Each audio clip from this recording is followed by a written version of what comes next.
World War III and the Future of Humanity, a perspective from the Hòa Hảo Buddhist doctrine. 1. The unsettling context of the modern world and the necessity of a spiritual lens. September 2025. Humanity is living in an age of profound paradox. We are witnessing extraordinary advancements in science, technology, medicine, and global connectivity. Yet simultaneously, the specter of a great world war looms larger and more clearly than ever before. Protracted proxy conflicts in Eastern Europe, simmering geopolitical tensions in the Indo-Pacific, an arms race featuring new destructive technologies like hypersonic weapons and autonomous artificial intelligence, coupled with the rise of extreme nationalism, have pushed the world to a razor's edge. The fear of a third world war is no longer a figment of the imagination. It has become a scenario earnestly warned of by the world's leading strategic analysts. To analyze this crisis through a political, economic, or military lens is necessary, but it is not sufficient. Such analyses can only describe the symptoms of the disease, such as the competition for resources, ideological conflicts, or imbalances of power, but cannot touch upon the profound root cause that lies deep within the human consciousness itself. To understand why humanity, despite having endured 2 devastating world wars, continues to repeat the same mistakes, we need a more incisive lens, the lens of spirituality and morality. The Lord Master of Hòa Hảo Buddhism prophesied a world at war through his mournful verses. Throughout the world, provisions and armaments are amassed, resolved to tear each other apart for selfish gain. Seeing the people shed crimson blood, the compassionate heart is moved to tears. In this context, the teachings of Hòa Hảo Buddhism, promulgated by the Lord Master Hoing through the treasure trove of his prophetic oracles and poetry, emerge as a lighthouse of wisdom. This is not merely a religion with a distinct Vietnamese national identity, but also a profound philosophy of life that offers a comprehensive view of the nature of suffering and the path to true peace. This essay will use the original teachings from the prophetic oracles to conduct an in-depth analysis of the risk of World War III and the future of humanity, thereby charting the sole path to salvation founded upon the principle of studying Buddhism, cultivating the self.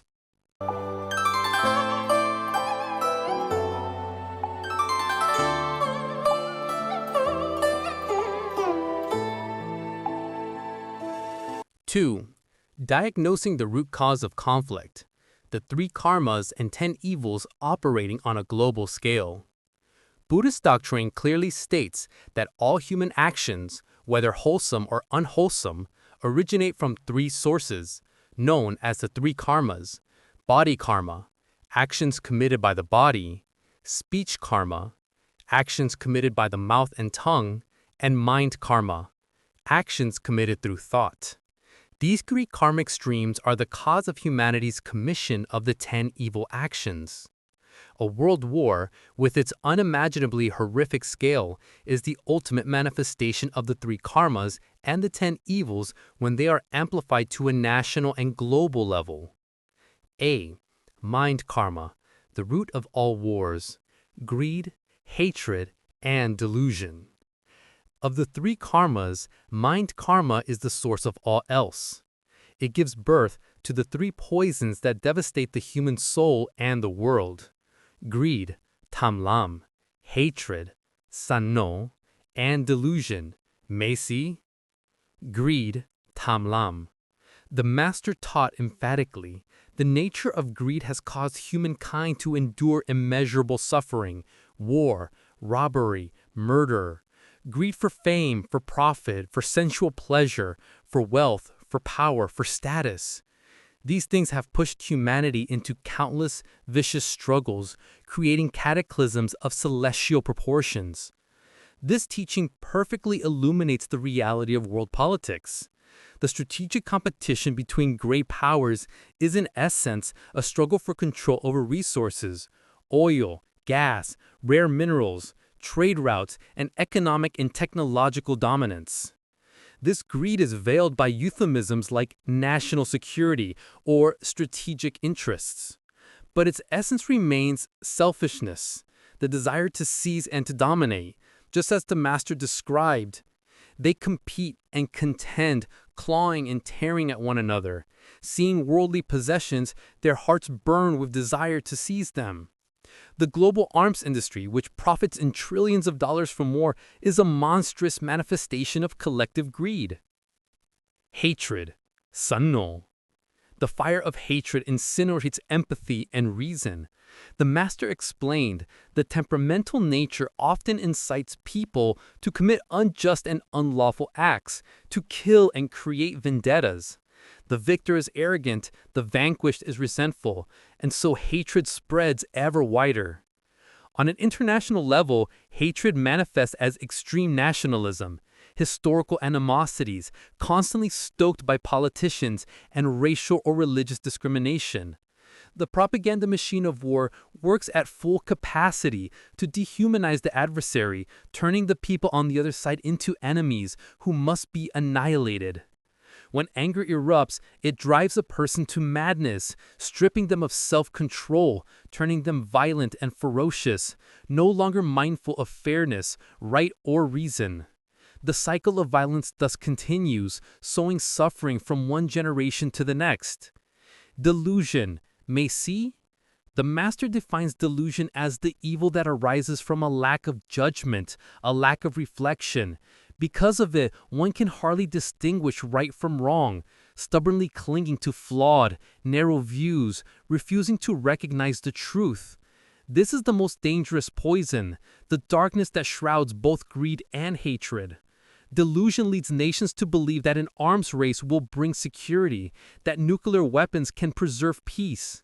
It causes citizens to believe deceitful propaganda, to blindly support war without seeing the law of cause and effect, nhân quả, that the act of sowing suffering today will inevitably reap a harvest of catastrophic consequences tomorrow. They only know to believe blindly and act recklessly without seeking the path to liberation, and it is very ignorance that has pushed humanity to the brink of annihilation.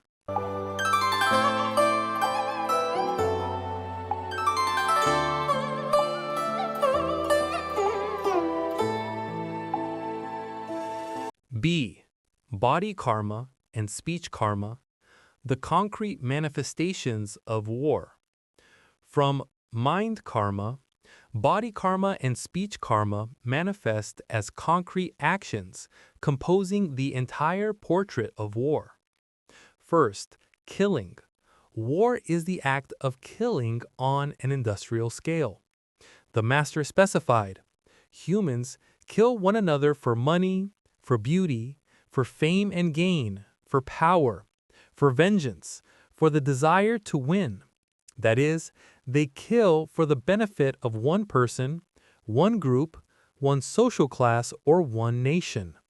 In modern warfare, people kill not with swords and spears, but with bombs, drones, and missiles.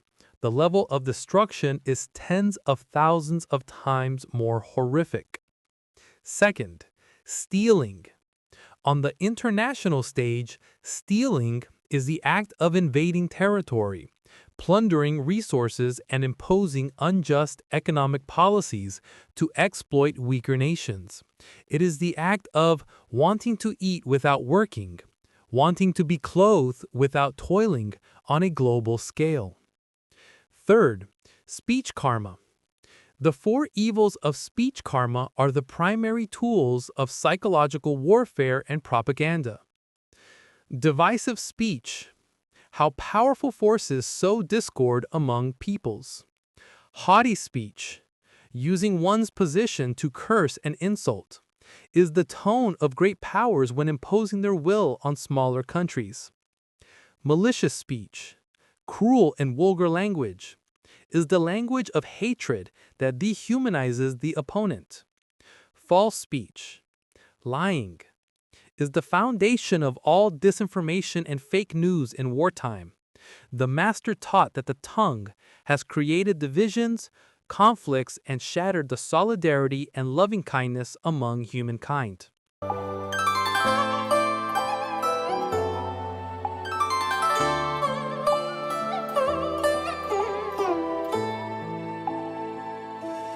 Hòa Hảo Buddhist believers believe that we are living in the lower era, the final phase of a world cycle, where morality is in decline and calamities are rampant. The mission of the Lord Master, Huỳnh, as he himself wrote, was because the time has come, as heaven's court has ordained, a crisis of immense tragedy is about to overflow. He came into the world to save sentient beings before it is too late.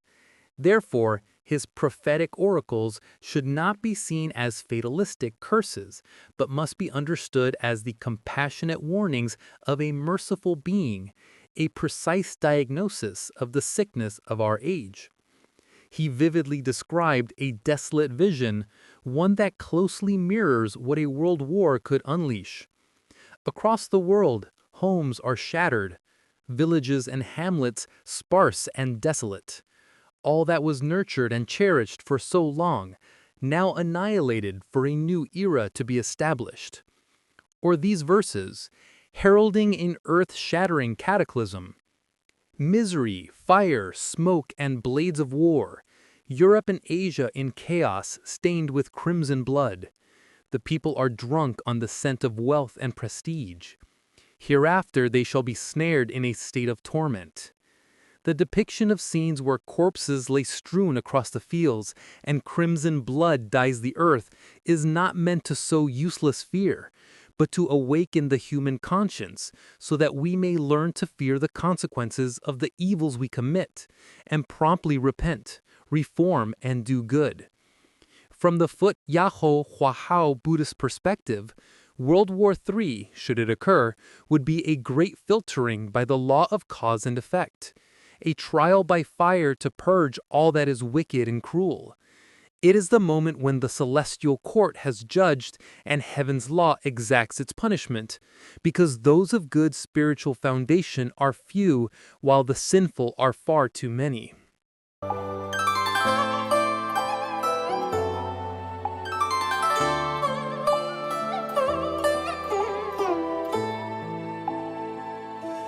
(4) The Path of Virtue. Studying Buddhism, cultivating the self, as the only way out. Having clearly identified the disease, the Master also prescribed an exceedingly practical and effective remedy, encapsulated in the core philosophy, studying Buddhism, cultivating the self. The path to saving humanity lies not in international treaties or summit conferences, but in the inner transformation of each individual. All followers of Hòa Hảo Buddhism are considered lay practitioners, who study Buddhism and cultivate the self. A. The foundation of cultivating the self. Practicing the 4 debts of gratitude to transform society. To cultivate is nothing esoteric, it simply means to correct or to mend. The foundation of self-cultivation in Hòa Hảo Buddhism is the practice of the 4 debts of gratitude, because myriad volumes of sutras from Buddhas, saints, and sages all teach that filial piety and righteousness are paramount. 1. Gratitude to ancestors and parents. A person's first duty is to repay the debt of filial piety. While parents are alive, children must diligently listen to their words, never be neglectful or cause their parents sorrow, and provide for them in return for their care. A society in which every individual fulfills their filial duty will create harmonious families, which are the fundamental cells of a stable nation and a peaceful world. 2. Gratitude to the nation. The Master taught, when we are born, we rely on our ancestors and parents. While we live, we also rely on our country and homeland. Therefore, a follower has the duty to protect the nation when it is trampled by invaders.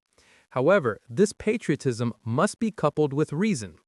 One must avoid any rash action that would cause suffering for the nation, and never aid foreign enemies in causing harm to the country. This is a genuine patriotism of construction and protection, entirely different from extremist belligerent nationalism. 3. Gratitude to the three jewels, Buddha, Dharma, and Sangha. Beyond the material dimension, humans also have a spiritual dimension and must rely on the three jewels to open the mind and make it lucid. The Buddha is the compassionate one, the Dharma is his teaching, and the Sangha are those who transmit it. Taking refuge in the three jewels helps us make our wisdom luminous so we can walk the path of liberation, giving us the clarity not to be swayed by heresies and warmongering rhetoric. 4.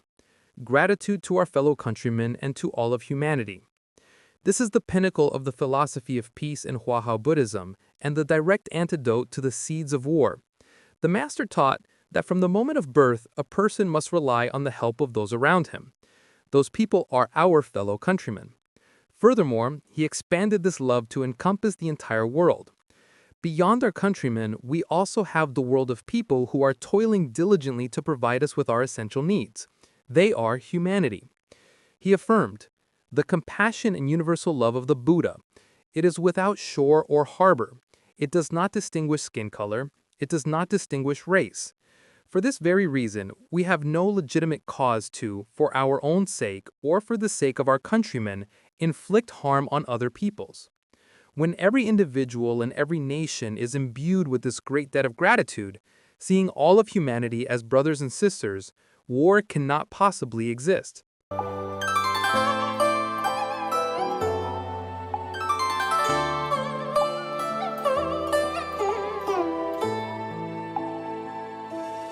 B. The tool for studying Buddhism. Practicing the Noble Eightfold Path to destroy ignorance.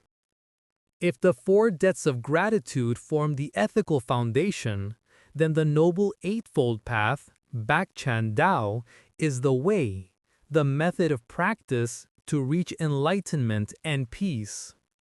The Master considered this to be the daily sutra for anyone who wishes to escape the labyrinth of confusion and advance on the path of liberation. The Noble Eightfold Path consists of 8 elements: right view, right thought, right action, right effort, right livelihood, right speech, right mindfulness, and right concentration. Each element is a tool to extinguish the flames of war from within the mind. Right view, Chen King. This is seeing and examining things in accordance with reality. It helps us to understand things clearly and lucidly and spares us from wrong views that are erroneous. Practicing right view helps one see the true nature of all phenomena as impermanent and selfless, operating according to the law of cause and effect. This shatters delusion so one no longer clings to illusory things or believes in false ideologies. Right thought, Chen Tu Yui. This is authentic and proper thinking. Instead of nurturing thoughts of greed and hatred, one must keep one's thoughts noble and strive with one's mind to find the truth. One should place one's thoughts on saving sentient beings from the cycle of woeful karma. Right speech, Chen Gu. This is truthful speech. One must abandon all deceptive and duplicitous words, all coarse and crude language. Truthful and kind speech will extinguish the fire of speech karma, preventing the spread of fake news and hateful rhetoric. Right action, Ken Yip. This is proper and upright action. A practitioner must vow to renounce professions that cause harm to others, running brothels, selling opium, trading liquor, hoarding for speculation, engaging in usury. By extension, right action means not participating in any action that harms sentient beings, the apex of which is war.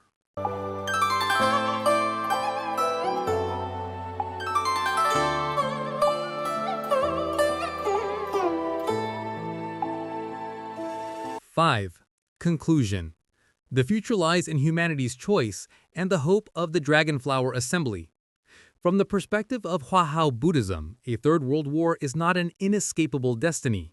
It is a possibility, a tremendous karmic consequence hanging over humanity, and whether or not it becomes a reality depends entirely on the choices we ourselves make, starting today.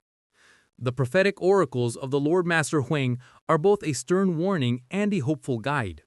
He foretold the suffering of the era of Dharma decline to urge sentient beings to cultivate themselves, but he also promised a radiant future in the Dragonflower Assembly. This is a great assembly of immortals and Buddhas to select those practitioners of high merit and great virtue, to grant them their worthy station and rank, and to create peace for all nations. The Dragonflower Assembly is the symbol of a new epoch, the high era of holy virtue, where the virtuous, those who have passed through the filter of cause and effect, will live in scenes of peace and bliss. The future of humanity lies not in manufacturing more advanced weaponry, but in each person refashioning their own soul. Instead of an arms race, let us race to practice compassion and wisdom. The path that the Master has laid out, the path of studying Buddhism, cultivating the self, and practicing the 4 debts of gratitude, while simple, is the only miraculous remedy that can cure the world's chronic and grave illness. The choice belongs to each of us, to continue nurturing greed, hatred, and delusion to push the world into a sea of fire, or to turn back to mend ourselves, spread love, and together build a future of peace, aspiring to the brilliant day of the Dragonflower Assembly. Namo Amitabha Buddha.